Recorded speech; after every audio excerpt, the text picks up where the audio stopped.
Welcome to the Dirty Snow Podcast, Season 5, Episode 10. I am flying solo today. BG is heading north up to Valcour with some twin trackers for this big weekend at the Grand Prix. So I will be by myself today. It'll be a abbreviated episode. I do have a guest coming up. It is none other than Decker Triple Crown High Point qualifier, Colton Niewolny. We will bring him up in just a little bit. But yeah, this last weekend, there was a lot of racing going on with the Bonashare Cup for the USSA Pro Star guys. You had PVR at Wassa. You had the I-500. It was just a really big weekend for racing, and hopefully you got to enjoy some of it. Without further ado, we'll get to some of the results for the weekend.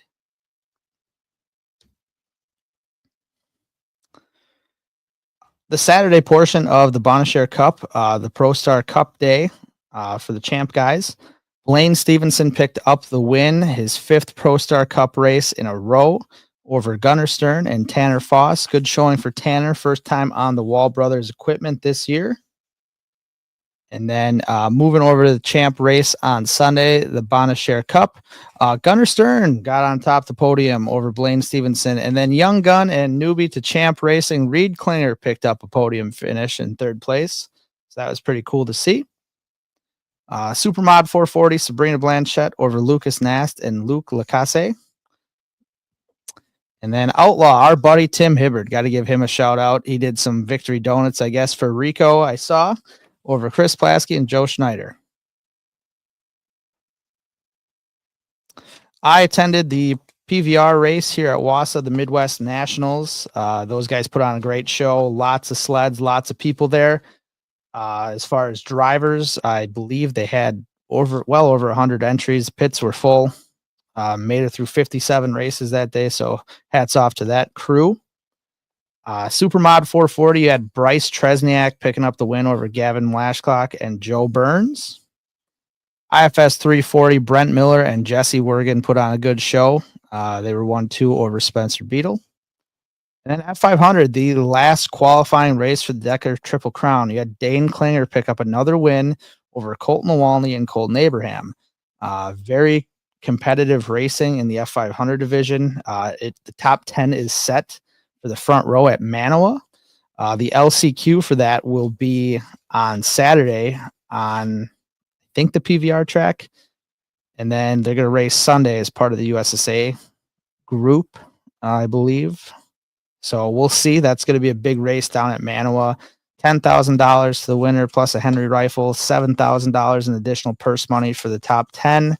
So exciting stuff to see. And then Superstock 340, good showing for Jim Lemke over Tim Polbecki and Corey Schindler. Moving over to the I-500, big 500-mile race, the Sioux, as most everyone calls it. It was interesting. BG got to go up there. He told me he had a blast. It's a 12-hour long day. They start in the morning and don't get wrapped up till after dark. 500 miles. They had over 20 inches of ice this year. The track got pretty gnarly with the whoop sections starting to form. But Nelson Racing with the Revering brothers, Dan and Charlie, managed to pick up the win over Cataract Collision Racing, the team of Troy DeWalt, Ryan Spencer, Gunnar Arland, and Austin Leak. And we got some news from those guys coming up in just a bit. 3rd place was DL Racing of Joey Birch, Nick Wickerham, and Brandon Wolter. And as far as the Sioux goes, man, they had 36 sleds out there. Only 3 finished on the lead lap. Only 3 sleds. The top 3 finished all 500 laps. It came down to I believe it was a 2-lap shootout right at the end. They had a really late caution, bunched it up, and man, it was very entertaining for some of the laps that I did catch. And as far as talking to everyone, that is just a race of making it last. Yeah, whoever can last the longest without any major failures. You had Tommy Bauer Racing. They had a very good lead at one point, blew a track while leading. It's just all the longevity kind of parts that fail on you during that 500 miler. interesting to see, but I don't think they had a whole lot of crashes. I know one of the bunkies, I think it was Taylor, got cut up a little bit from the ice or the studs. They shared something on Facebook, and me and Mark Resch were having a chat about whether we should bring leathers back for safety equipment because we're just wearing shells. We'll ask our guest coming up on his thoughts on that. I know the leathers usually hold up quite a bit better when you're dragging your knee or if you're sliding on your tail across the ice, and they protect you from the studs a little bit better. But that was the big Sioux event, otherwise known as the I-500. And then the news out of that is cataract collision racing. Most common with Troy DeWalt and Ryan Spencer on top of the 21 Articat is dissolving. Their race team, and they are partnering with Christian Brothers. And they're going to have Wes Shelby and Ryan Spencer as drivers. There was one other driver that I saw listed going forward into next year. And I don't know if it's going to be an Articat or Skidoo. I also saw in the Facebook comments that Troy DeWalt is semi-retiring from Enduros. Don't quote me on that. That's just kind of what I saw posted today with some of that news for them. So interesting stuff. They cataract collision racing has been around for over 30 years, and it'll be interesting to watch. Schedule coming up for this weekend and next weekend's racing. You got the Grand Prix de Valcourt. It is Friday, Saturday, and Sunday. You will see the Pro Star Cup there, as well as National Snowcross. PFR is at the Outagamie Conservation Club. Strathcona is going on with the Strathcona Cup for CMPR. And then the following weekend, the Decker Triple Crown comes to an end at the Manoa Snowdio, the 15th and 16th. PVR will also be there with USSA. Woodstock is also going on the same weekend, and then Gray Eagle, Minnesota for CMPR. We would also like to thank our friends over at Woody's Traction Products for all the help they give us on the show. Can't thank them enough. Our friends over at USSA Pro Star as well. Rick over at Papa Seasoning, the best seasonings out there. Just made a ribeye Sunday night with his stuff. It's good. Real tasty. We've sampled the Bloody Mary mix. I got a few more to give away next time I see some people at the track. Folks at Emperor One CBD products.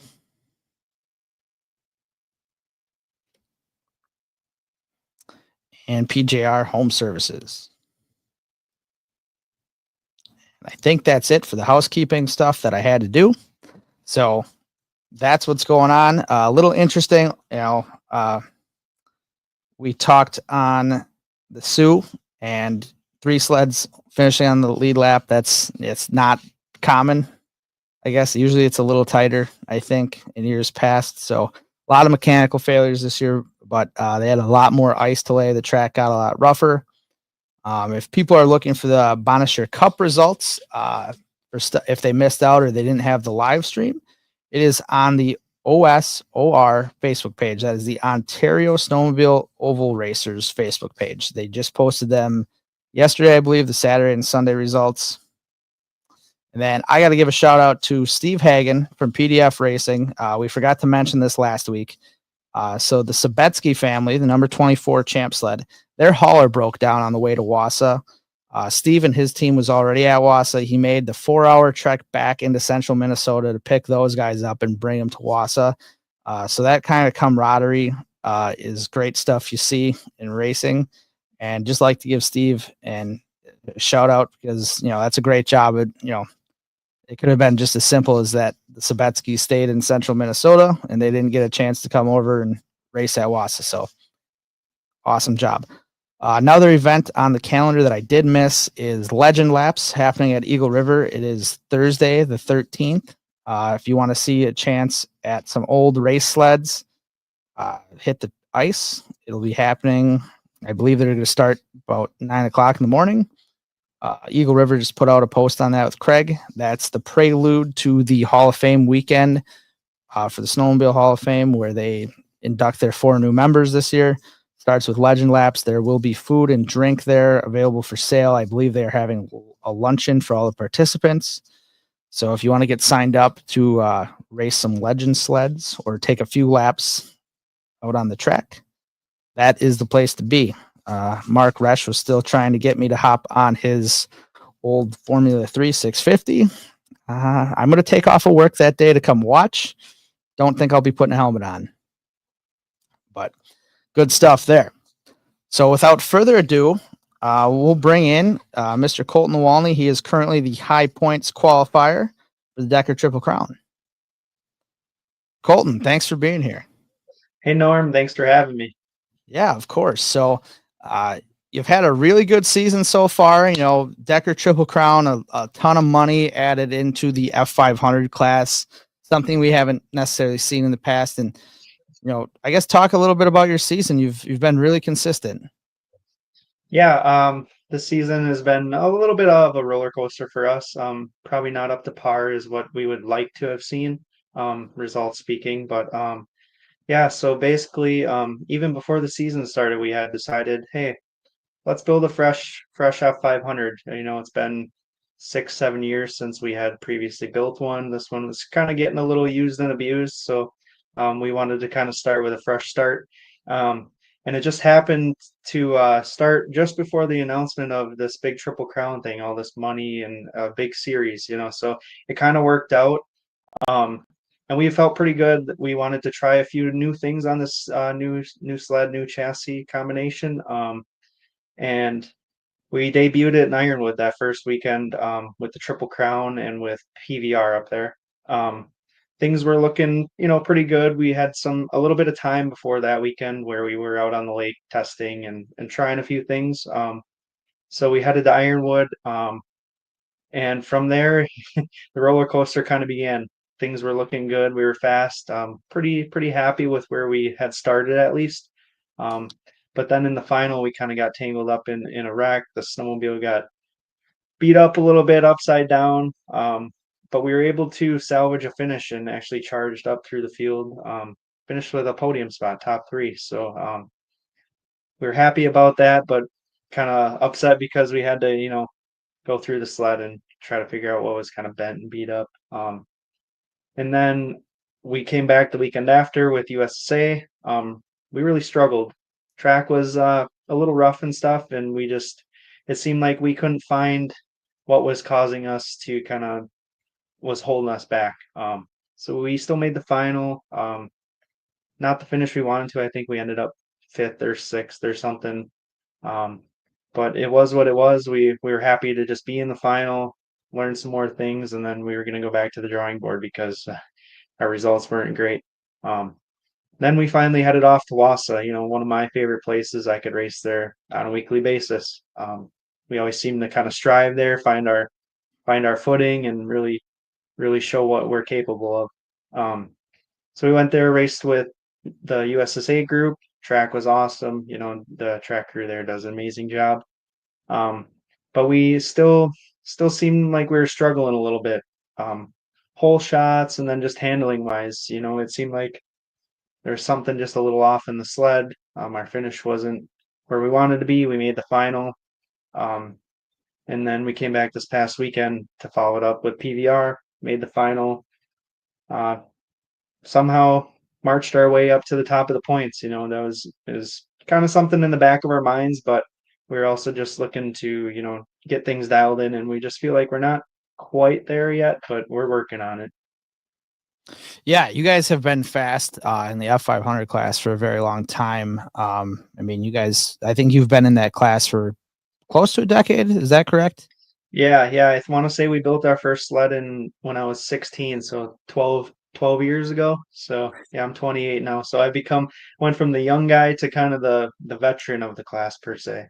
Yeah, savvy veteran, you know, taking your licks, learning away. I mean, I remember racing against you when I helped Jerry, and I think you were more of a PVR guy at the time, and we were USSA, and we came to the PVR Wausau event, and we're like, oh, we're going to be, you know, super fast. If we can do it in USSA, we should be fine in PVR, and we got our doors blown off by you. So you've been Yeah, fast for a yeah, very long time. yeah, exactly. You know, we kind of started. I started racing vintage sleds, and then the idea came up, hey, let's build an F500. And then, you know, we were the group or the team that would kind of race with PVR, but then show up and jump into the USSA weekends and see, you know, what we had. You know, it's kind of a good measuring stick for us. Yeah, absolutely. That's the better, the tighter the competition, I think provides better results and pushes people further along. That's always Mhm. good to see. What did you start racing on as far as vintage sleds?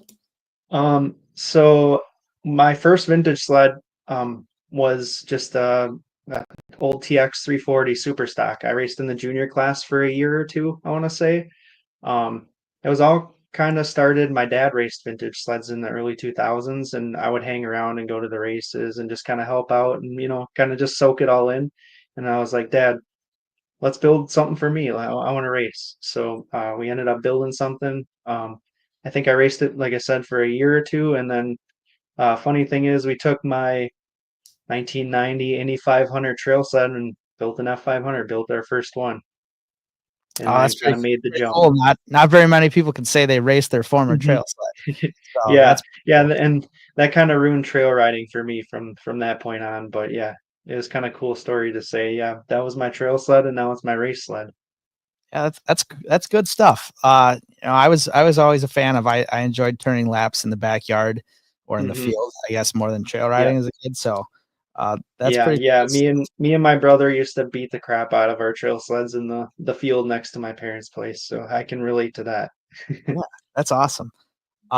Being with one class for a long time, how do you stay focused? Like, is there ever an itch to jump around to a different class, or do you just really appreciate the F5 that it suits your driving style? Yeah, I'd say it kind of goes both ways, you know. We feel like we always, I don't know, kind of race with a chip on our shoulder. We know that we've kind of become one of the top teams, and we want to prove that, you know, we still are and we belong there. But yeah, you never know. I'm always looking for opportunities and whatever. I'd be game to jump on just about anything. And that's kind of come to fruition the last year or two. Um, I've actually been racing a 380 sprint for Kurt Krieger. That kind of came out of nowhere. He asked us, he's like, "Hey, I got this sled.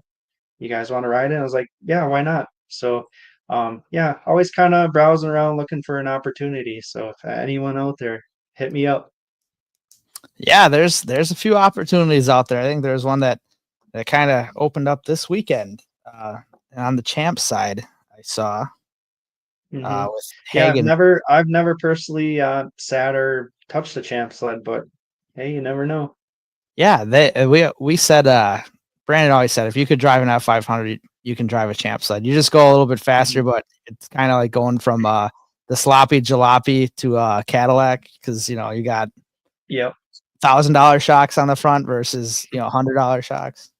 Yeah, Um, exactly. I always when we had such a unique combination in our race team, you know, I raced a 440 Supermod for a number of years, and then would hop on my F500 and it was like a Cadillac, and people's like, you know, these F500s are awful, and I'm like, this thing is amazing compared to my Supermods. So, yeah, it's all about drivability, and I guess mhm.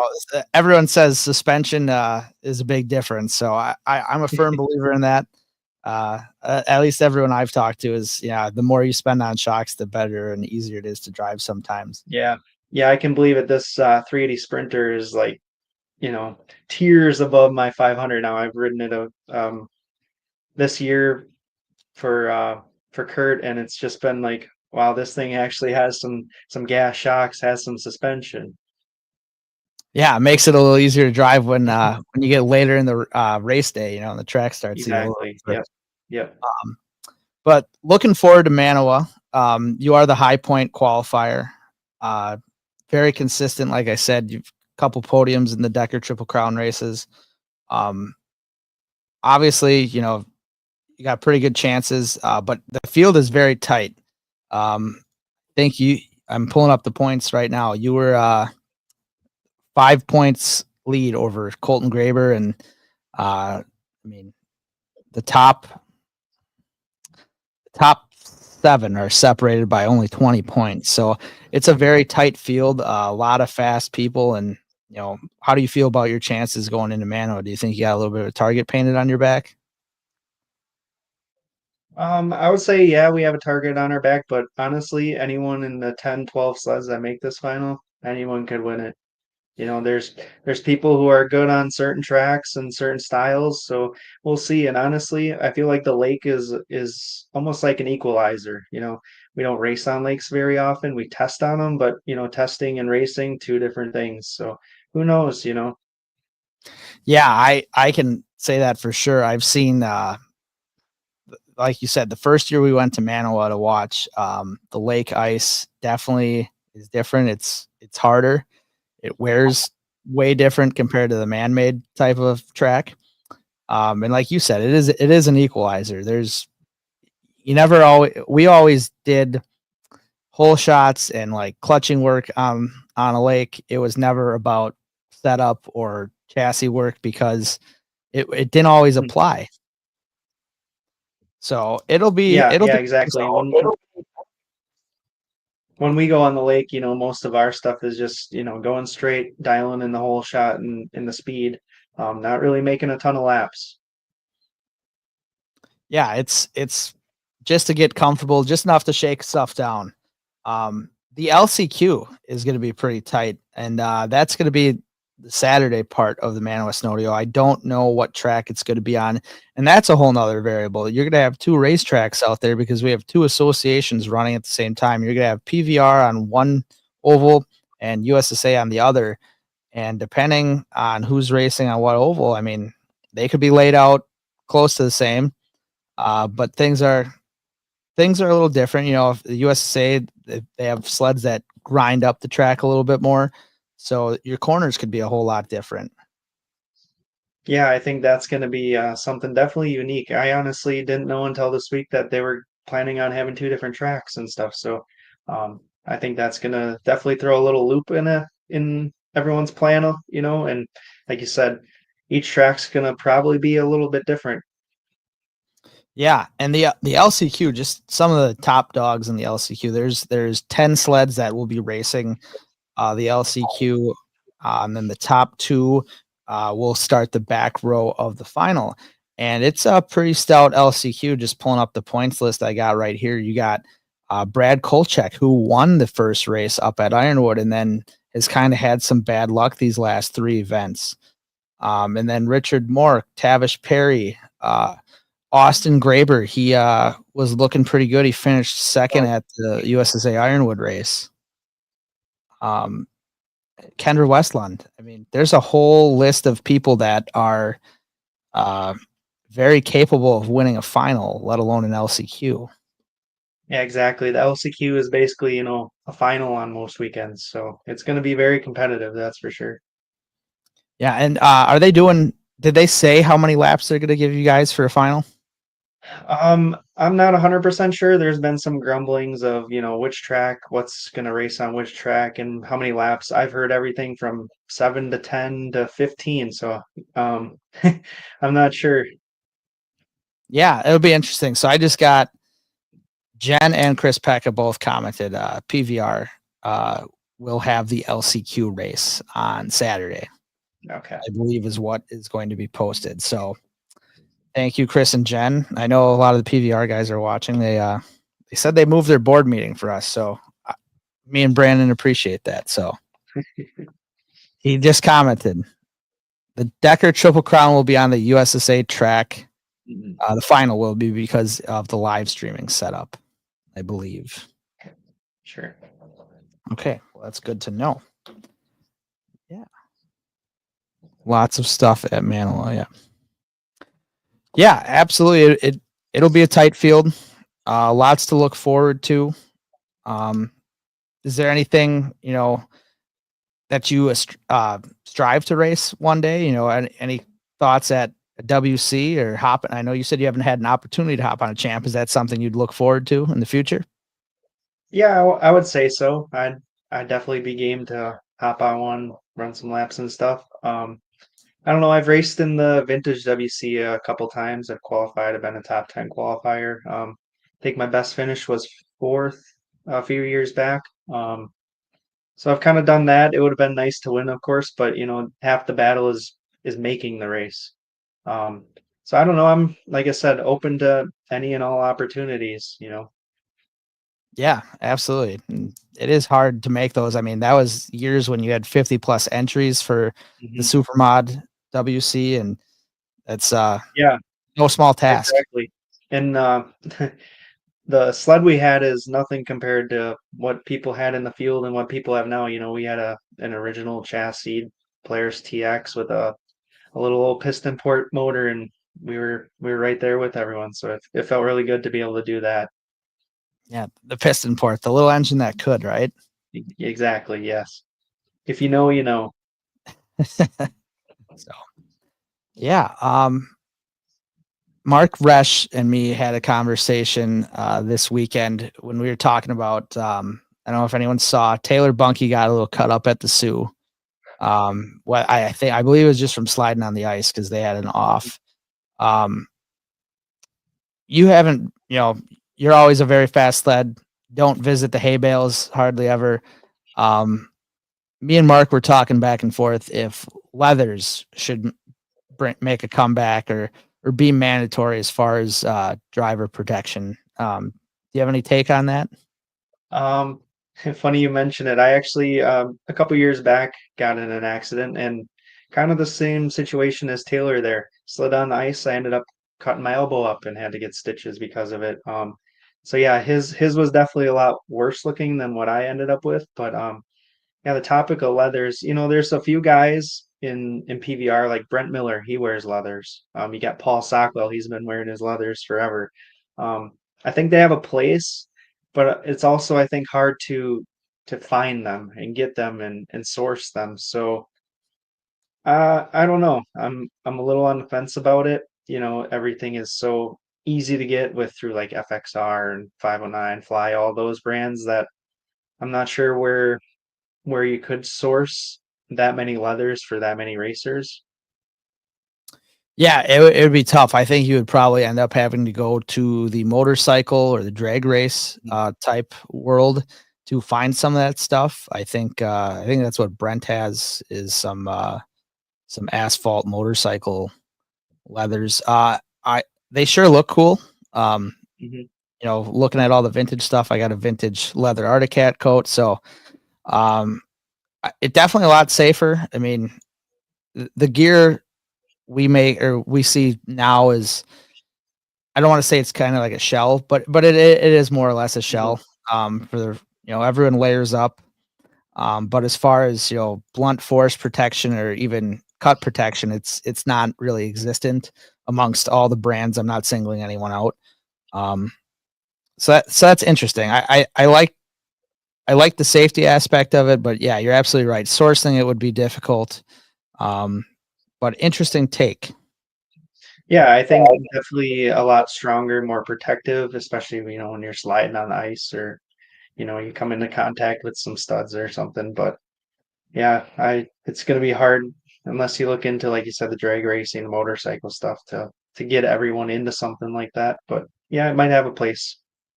Yeah, and I know there was some R&D testing on some a style of safe jackets where it was really lightweight. It wasn't your typical like Tech Fest or anything. It had gel in it, and as soon as it made hard enough contact, it would expand, and that was kind of a talks of the new safety equipment that was up for ideas or up for concept, but they were Sure. kind of Yeah. worried about colder weather and how like the gel because I believe a Oh, lot of sure. the MotoGP drivers wear it. It's Hmm. where it gets hard on impact. But Yeah, you got to be probably worried about it freezing or something. yeah, that was I think the big deal. So a very fast driver that you are. Do you have any specific training regiments, or I guess how do you prepare yourself for every snowmobile season? Well, physically, I'm an avid gym goer. Between cardio and lifting weights, I've been doing that for I don't know as long as I can basically remember. It's just kind of become part of my lifestyle. So I like to hit the gym just about you know 4 or 5 days a week at a minimum. And then just sled preparation wise, I gotta give a huge shout out to my dad. Um, I don't live really near them anymore, my parents, so my dad does a ton of work, just prepping and making sure everything is kind of set. So when I show up, I can just go through, kind of put my little tweaks and adjustments on it. But yeah, my dad does 99% of the prep work, and I can't thank him enough for what he does for us. So Yeah, absolutely. It takes a village, and like mhm. you said, you don't live near them anymore, so that makes it hard. I mean, uh, I know when we would do shop work on Pro Light stuff and F500 stuff, it was always 2 or 3 guys just because you had to wrestle a skid in and out, and Mhm. just loading and unloading the trailer. Doing it as a one man band, it's not very enjoyable. So Yeah, yeah, exactly. I try to get over on my days off and on the weekends and stuff and help out as much as I can. But yeah, I can unfortunately only do so much, and it kind of puts a load on him and what he's able to do. But yeah, he does a great job. yeah, seeing that we got a week off, I guess, or I shouldn't say a week off, um, a week before the Decker Triple Crown. Are you going racing this weekend to fine tune the sled? Or are you gonna hit a lake to do a little testing? What's the big plan heading into Manawa? Um, our plan right now is to take the weekend off, head to the lake. We got some homework to do. We don't feel like we're where we want to be. We're still kind of searching a little bit. We're close, but it's always that last 10% that is the hardest to find. So, yeah, we plan on going to the lake this weekend if we can. Absolutely, test time is very underrated. I don't know how much testing people are going to be able to do after this weekend if we're going to get, at least in the central Wisconsin area, with how much snow is forecasted. You'll be plowing test tracks again. It's been pretty good for making ice, but not great for trail riding or anything. Yeah, exactly. So, yeah, we'll see what that ends up doing this weekend. Yeah. Yes. Strathcona. Yep. Strathcona's racing. So lots still going on this weekend. OCC has the PVR event. Mark Resch says Eighth Leather has made many for the teams. It still does to this day. Elvis Bill Stahl has a source as well. All right, so if you're looking for leathers, talk to Mark Resch or Elvis or Bates Leathers. They got lots of good stuff. So, uh, anyone else you'd like to thank that helped get you to the track? Yeah, absolutely. You know, like you said, it takes a village. So, first and foremost, my dad and mom. My dad, he's out in the shop a lot, and my mom kind of has to deal with that. She also comes to some of the races and stuff, so she's real supportive. My wife, she deals with me running around racing and stuff, but she's kind of become like our manager and our data person, so that's really cool to see. Kurt Krieger for the opportunity to run his sled this year and part of last. Um, Calvin Iverson and Paul Diefenthaler and all those guys, they've been in and out of the trailer this season, helping out, you know, staging, pits, and just racing and testing. Um, Woody's Traction for keeping us hooked up, Venom Products for the clutching stuff, Engine Ice, and then a little shout out to my dad and his little business, Niewolny Precision Clutching. He keeps us up front going fast. Tucker Service and Performance, and then PBR Racing. Yeah, absolutely. Lots of great people that help get you to the track every week and support you. Uh, Kurt Krieger says, good luck at Manawa. Chad Bestial says, thanks for borrowing the radiator cap. So lots of good racing happening this weekend. Again, I'll throw it back up here. You got the Grand Prix of Valcour happening this weekend. The USA Pro Star Cup Series will be there as well. There's a little exhibition race to look forward to with some of the twin trackers we talked about. So that's exciting. The designer and creator of the twin tracker should be there, and I believe he will be getting inducted into the Hall of Fame then in the next coming week or so. I think that's next weekend. Same weekend as Manawa, I believe, is the Ride with the Champs and the Hall of Fame deal. PVR is at the Outagamie Conservation Club. That is about 30 miles north of Appleton for anyone that is interested in going. And then the Strathcona Cup for the CMPR people will be Saturday the 8th. And then the following weekend, Man West Nodeo, USA and PVR will be there. The Decker Triple Crown winner gets $10,000 and an engraved Henry rifle. And then there's tons of other purse money for 2nd through 10th. Big LCQ on the PVR track on Saturday. Not sure the time of that. We will be down there. One of us will be. I'm planning on going both days. Look for Colton Niewolny there. He'll be fast. Are you going to be racing both days, Colton? Yeah, I think we're looking for as much track time as we can get. So yeah, I plan on racing as much as I can. Okay, you'll see him A at little bit Man. of a risk, but also a lot to gain. So we'll see.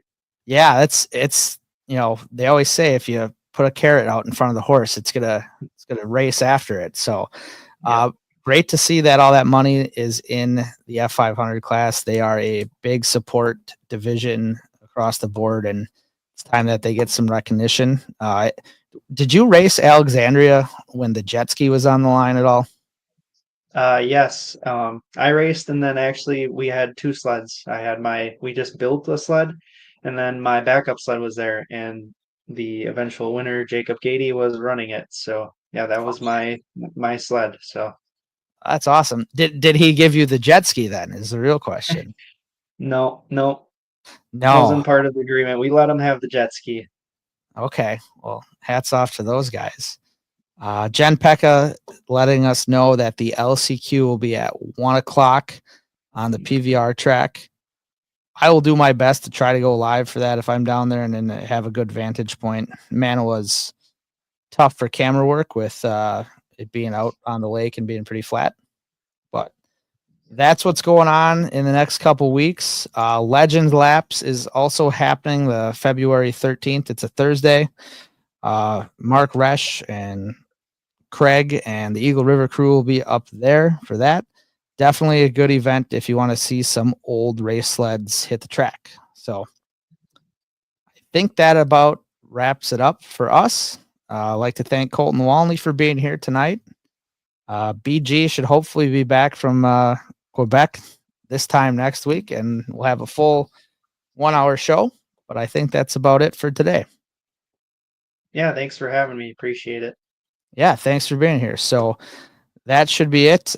Go support some racing this weekend. Lots of good stuff going on, and we'll see you back here next time.